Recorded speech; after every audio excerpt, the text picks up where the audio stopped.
This is Kayla. Kayla is in Year 7. Kayla appears to be physically more mature than her peers. She excels in sports and visual arts at school. She liked maths and science, but now often complains of forgetting class content and not being able to keep up. Some students have said that she can be withdrawn and doesn't share personal information. Some of the staff members at Kayla's school have mentioned that she sometimes doesn't show up for class. We have noticed that she has difficulties with peers of her own age and hangs around with older students who have been previously reprimanded for using illicit drugs. She has a supportive home environment. However, her parents have very limited English language skills and are struggling financially. She has said that she actually wants to do well at school and hopefully do visual arts at university, but just needs more help. So how do we, as future teachers, help Kayla reach these goals and have a better school life? We will attempt to address these issues presented in the vignette through a developmental approach. Our developmental approach is a combination of Vygotsky's social theory and Piaget's cognitive developmental theory. Vygotsky's social developmental theory argues that social interaction is key to a child's development. Not all adolescents will be at the same level, but through peer interaction and social behaviors, adolescents will develop using the aid of others and social interaction to reach key learning goals.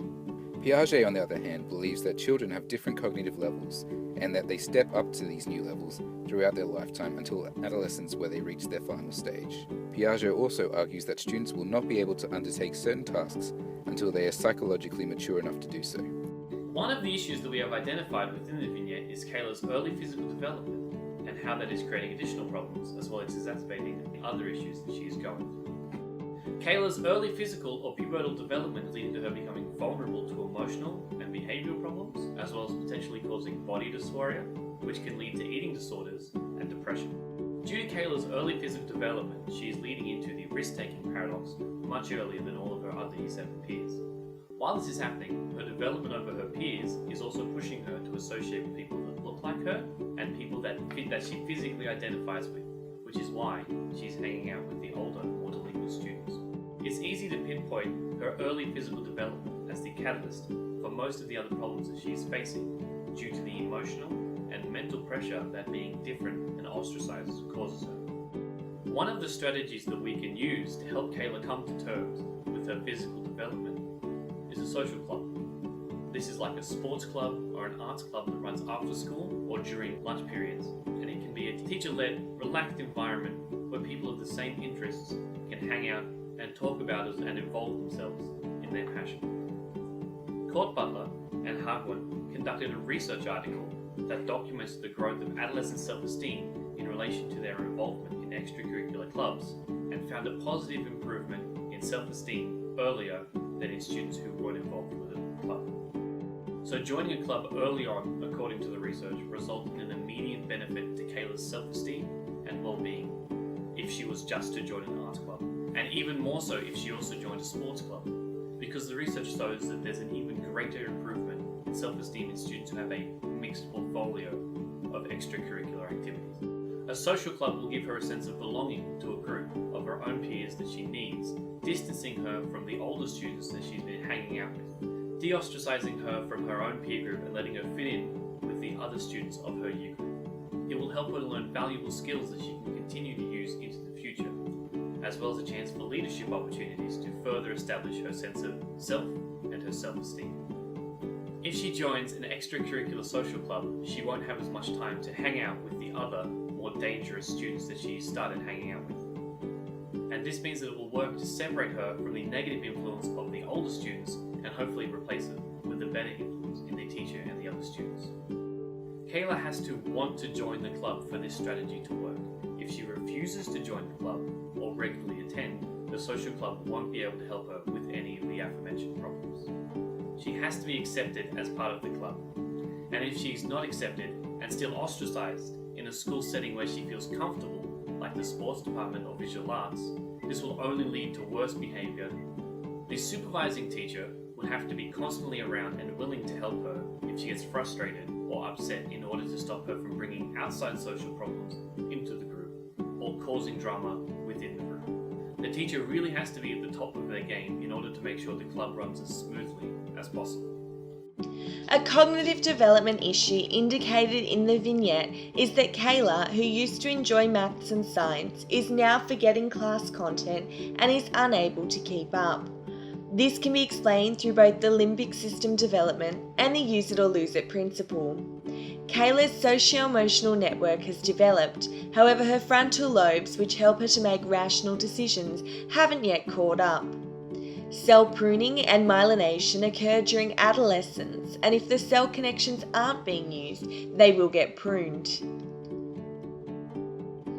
A strategy Kayla's maths and science teachers could use to help overcome this issue would be to implement Vygotsky's zone of proximal development to allow for peer scaffolded learning to help Kayla bridge the gap between her existing knowledge and the required level of knowledge.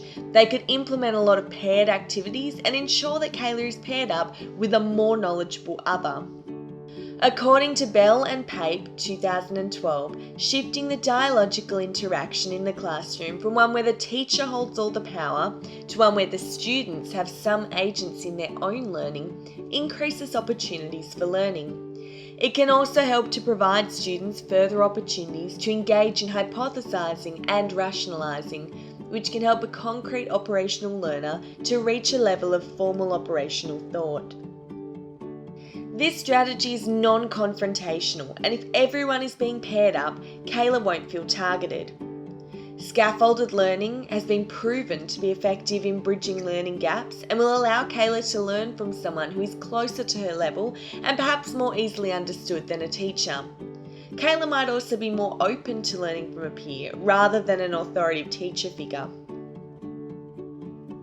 This strategy alone will not be enough to help Kayla and will need to be used concurrently with other strategies. If Kayla continues to skip classes and remains heavily influenced by her new friends, this strategy may be completely irrelevant. Also, it's important that the more knowledgeable other student does not suffer in their own learning advancement due to spending time helping Kayla. One developmental issue identifying Kayla's situation is social development. Kayla appears to be ahead of her peers, or developmentally different from her peers.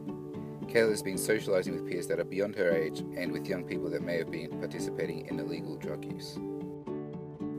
Kayla also appears to be reclusive in class with peers of her own age.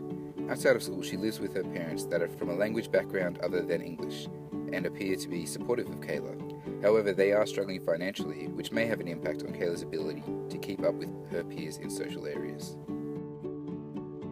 Social development relates to a person's ability to organise resources to meet challenges and opportunities. From an education standpoint, social development is an important way that older generations transfer information to the next generation. Kayla's social development appears to have surpassed her peers, but that may be detrimental to Kayla's physical and emotional development due to the type of people she is choosing to be associated with and the activities they participate in, which may be related to drugs, alcohol, and risky behaviours associated with drugs and alcohol. It may also isolate Kayla socially from peers in her own grade. It can also create conflict with her parents, who may not understand Kayla's social group and social behaviours, as they are significantly different from their own cultural experiences. A strategy that could be used to help Kayla with the area of social development could be the facilitation of a program for teachers that focuses on building Kayla's teachers' capacity to promote and explicitly teach social emotional learning, which will aid in teaching Kayla to build resilience in and outside of the classroom. Teachers can use pedagogical and relational strategies to foster skills of self-awareness, self-management, social awareness, and social management, which are all building blocks of resilience and aid in building healthy relationships.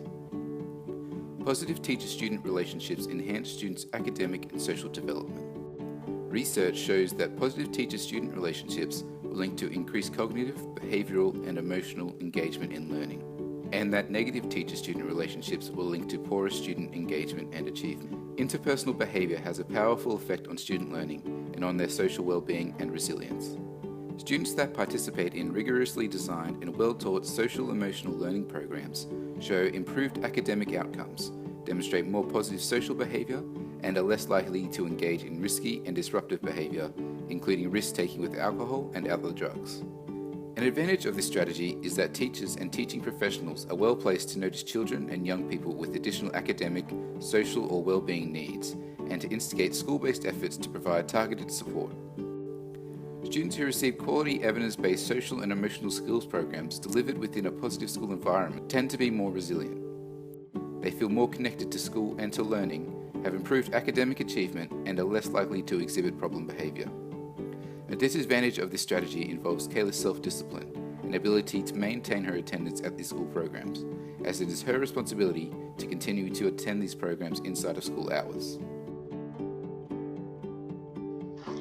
This unit has taught me that there really is no one-size-fits-all style of approach when it comes to adolescents.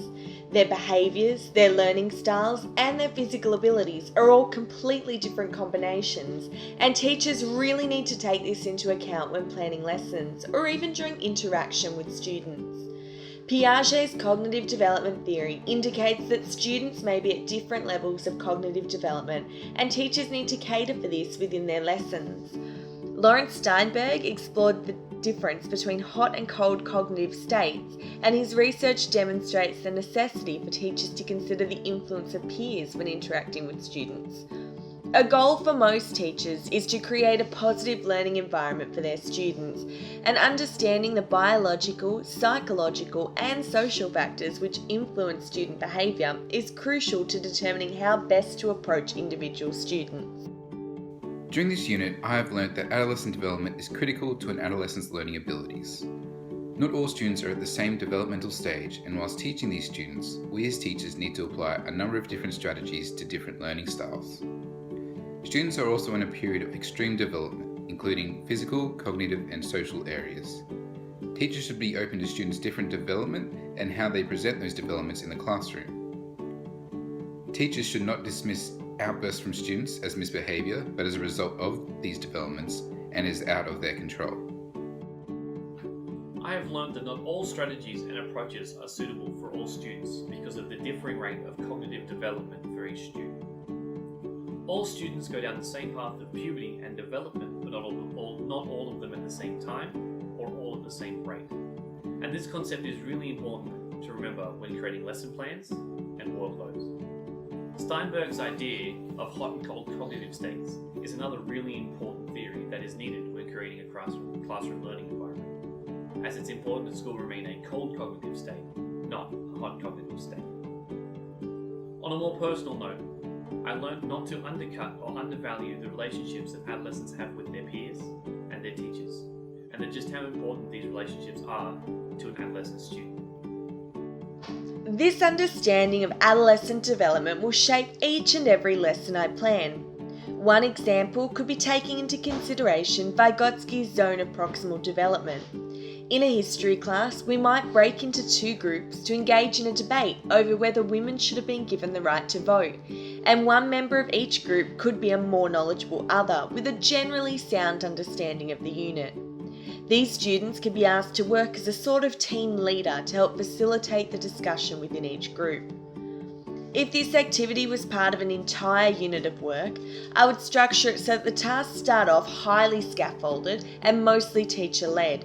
The class is then broken into groups which are scaffolded by more knowledgeable others, and then by the end of the unit, the students are able to engage in independent tasks. This new knowledge of adolescent development will inform my teaching practice in the key learning area of music through the understanding of different developmental stages. Students that may be in a different developmental stage from their peers may not be able to understand how notated music works, but using a more physical work type such as clapping and stomping may be more relatable to students in a concrete operational stage rather than students in a formal operational stage. Social development is also an important aspect to consider in the K-level of music, as music is a very collaborative subject. Being socially capable and responsive is very beneficial to progressing in the area of music. The knowledge of adolescent development that I learned from this unit really caused a big shift in my teaching method and my teaching philosophy. The way that I conduct my lesson will now incorporate the idea of cognitive loads and cognitive states, making sure that the students are engaged but not overloaded and overstimulated with concepts and information. In an English classroom, this is important when dealing with language and sentence conventions, to make sure that each concept is understood and explained before moving on to the next. Also, when deconstructing and analysing a set English text, realising that not all students will be on the same level on Piaget's cognitive development scale, and scaffold the lesson accordingly. as well as trying my best as a teacher to help them, encourage them to experience new ideas and things in order to help them grow their brains before they go through myelination and it becomes harder for them to develop new brain cells as well as work existing brain cells.